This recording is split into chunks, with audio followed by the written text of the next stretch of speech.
नमस्कार। घटना चक्र बुक वीडियो में आपका हार्दिक स्वागत है। आइए प्रारंभ करें इस यात्रा को, जहां हर विषय वस्तु को हम सरल, स्पष्ट और परीक्षा उपयोगी ढंग से प्रस्तुत करेंगे। नमस्ते।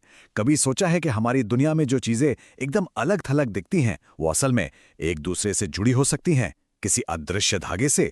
आज हम उन्हीं ताकतों की बात करेंगे जो पर्दे के पीछे रहकर हमारे इस ग्रह को, हमारी पृथ्वी को चला रही हैं।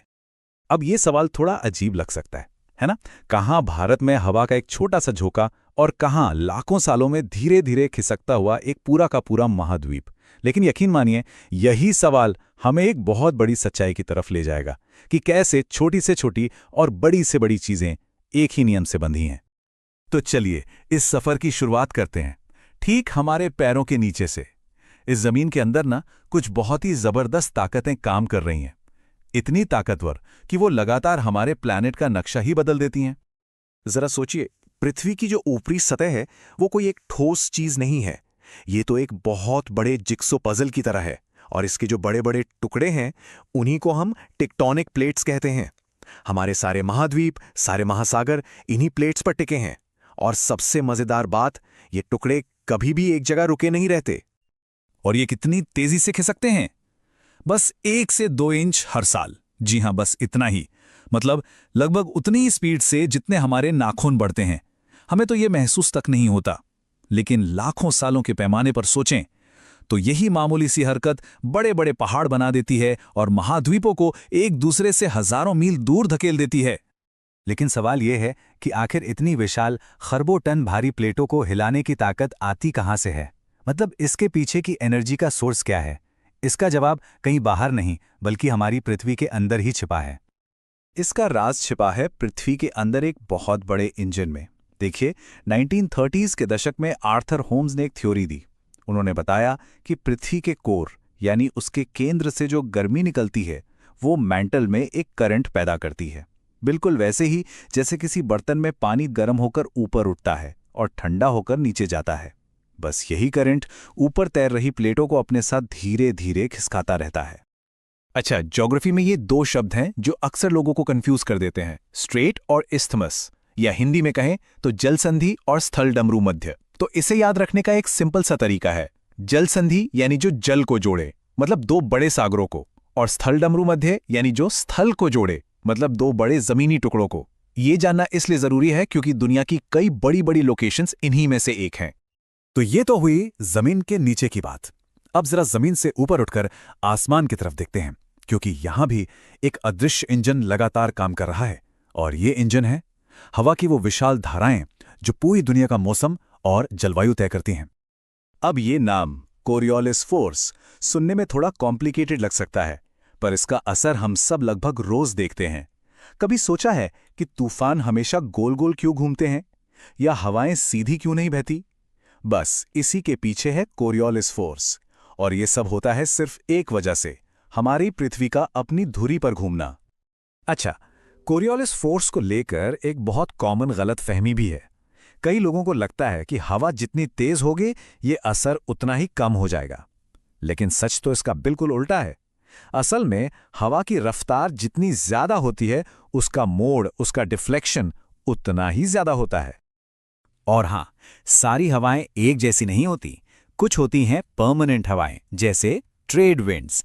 ये तो मान लीजिए हवा की नदियों जैसी हैं, जो साल भर एक ही दिशा में बहती रहती हैं।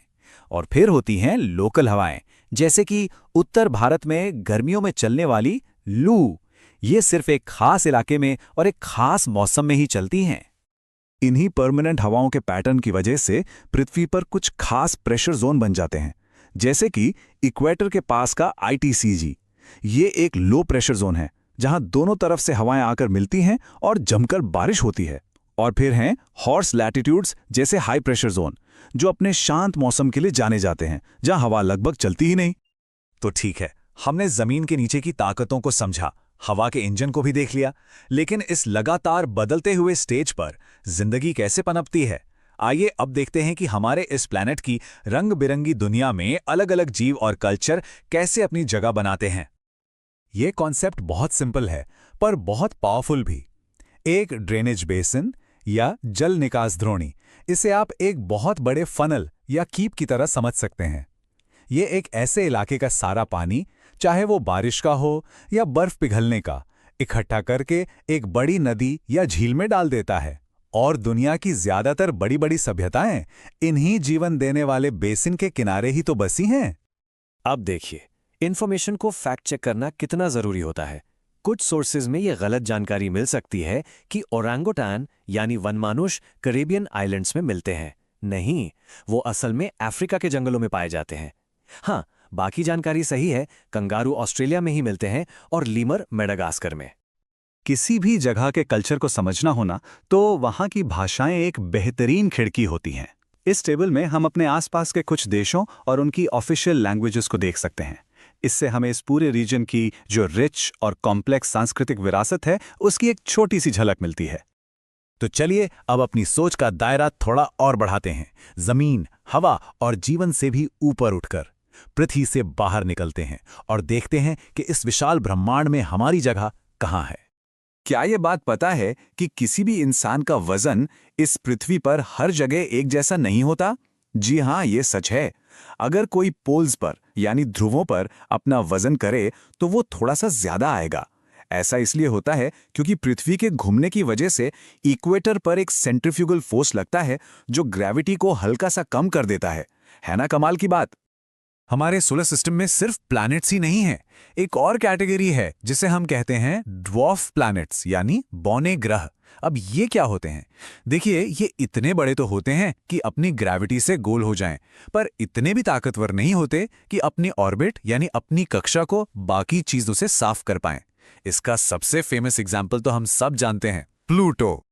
प्लूटो जैसा ही एक और ड्वार्फ प्लैनेट है मेकमेक, और ये हमसे बहुत बहुत ज्यादा दूर है। अंदाजा लगाइए, इसे सूरज का एक चक्कर पूरा करने में करीब 310 साल लग जाते हैं। मतलब पिछली बार जब इसने अपना एक चक्कर पूरा किया था तब यहां पृथ्वी पर 18वीं सदी चल रही थी। ये फैक्ट हमें एहसास दिलाता है कि हमारा सोलर सिस्टम असल में कितना विशाल है। तो हवा के घूमने से लेकर महाद्वीपों के खिसकने तक हमने देखा कि कैसे हर चीज कुछ छिपे हुए नियमों से बंधी है, एक दूसरे से जुड़ी है। ये सोचना ही कितना रोमांचक है कि ना जाने अभी और कितने ऐसे रहस्य हैं जिनके बारे में हम नहीं जानते, और कौन कौन सी ऐसी अदृश्य कड़ियां हैं जो हमारी दुनिया को एक सूत्र में पिरोती हैं। क्या पता अगली बड़ी खोज का सिरा हमारे बिल्कुल आसपास ही कहीं छिपा हो।